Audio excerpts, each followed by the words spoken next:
নমস্কাৰ বন্ধুসকল, মোৰ ইউটিউব চেনেললৈ আপোনালোকক স্বাগতম জনাইছোঁ। আজি মই আপোনালোকক আমাৰ পুৰ্তাপুৰ্তি ভ্ৰমণৰ এটি চমু আভাস দাঙি ধৰিম।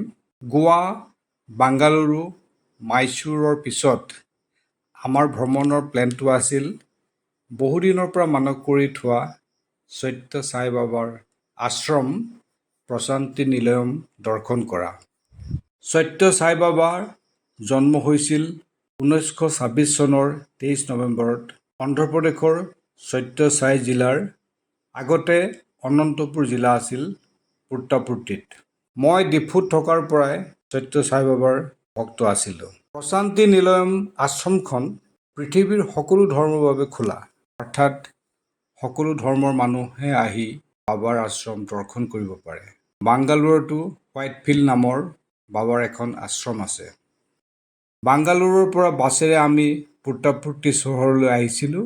বাছৰ পৰা নামিয়ে চহৰখনৰ প্ৰায় সকলো ঠাইতে সত্য সাই বাবাৰ পোষ্টাৰ, ফটো দেখা পাই আমি বৰ আনন্দিত হ'লোঁ। হোটেলত বয়-বস্তুবিলাক ৰাখি আমি মূল প্ৰৱেশদ্বাৰ গণেশ গেটেৰে প্ৰশান্তি নিলয়মত প্ৰৱেশ কৰিলোঁ।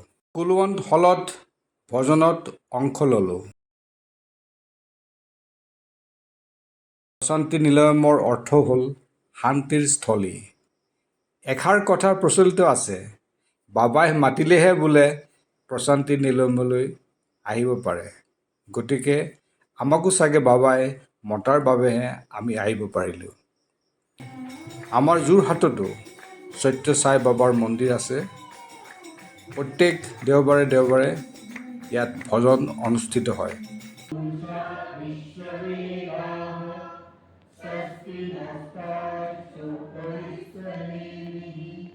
स्वस्ति नो बृहस्पति दधातु। ओम शांति शांति शांति। स्वस्ति प्रदद्यः परिपालयन्।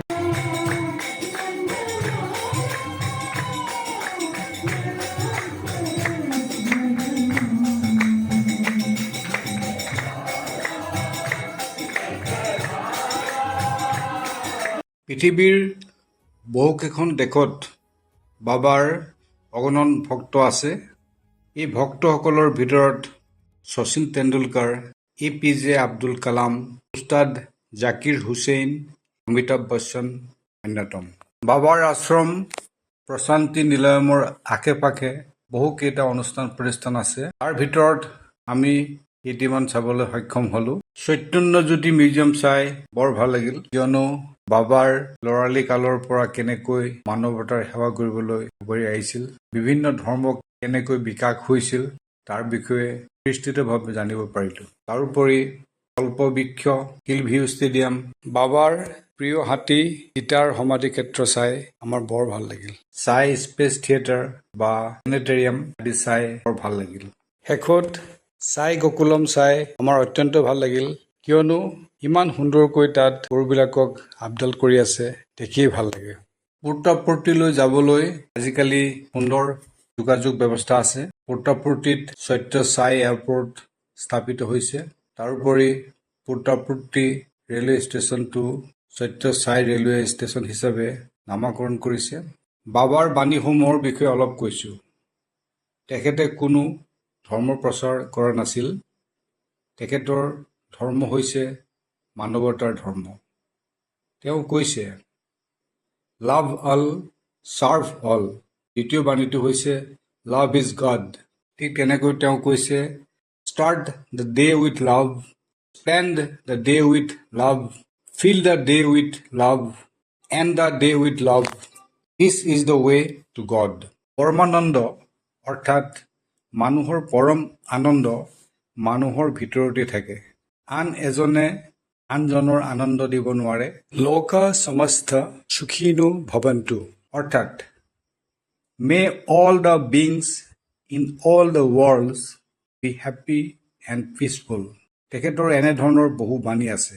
The best way to serve God is to serve others. Sathya Sai বাবাই কোনো ধৰ্ম প্ৰচাৰ কৰা নাছিল। তেওঁ কৈছিল, if you are a Hindu, be a good Hindu. If you are a Muslim, be a good Muslim. If you are a Christian, be a good Christian, and so' on. বাবাৰ আশ্ৰমত বৌদ্ধ পূৰ্ণিমা, খ্ৰীষ্টমাছ, বাবাৰ জন্মদিন 23 নৱেম্বৰ, শিৱৰাত্ৰি আদি সকলো ধৰ্মৰ উৎসৱ উদযাপন কৰা হয়। হিন্দু, মুছলমান, খ্ৰীষ্টিয়ান আদি সকলো ধৰ্মৰ লোকেই কুলৱন্ত হলত ভজনত অংশগ্ৰহণ কৰে। আমি বাবাৰ আশ্ৰম প্ৰশান্তি নিলায়মত যিসকল ছাই ভক্তৰ ওচৰৰ পৰা লগ পাইছিলোঁ, সকলোকে চাইৰাম মানে প্ৰণাম বা সেৱা যাচিছিলোঁ। এনেদৰে আমি এটা সুন্দৰ যাত্ৰা সামৰণি মাৰি বাংগালুৰুৰ পৰা গুৱাহাটী অভিমুখে ৰাওনা হ'লোঁ। গোৱা, বাংগালুৰু, মাইচুৰ আৰু পুৰ্তাপুৰ্তি ভ্ৰমণ আমাৰ সঁচাকৈয়ে স্মৰণীয় হৈ থাকিব। ওম চাইৰাম। ধন্যবাদ।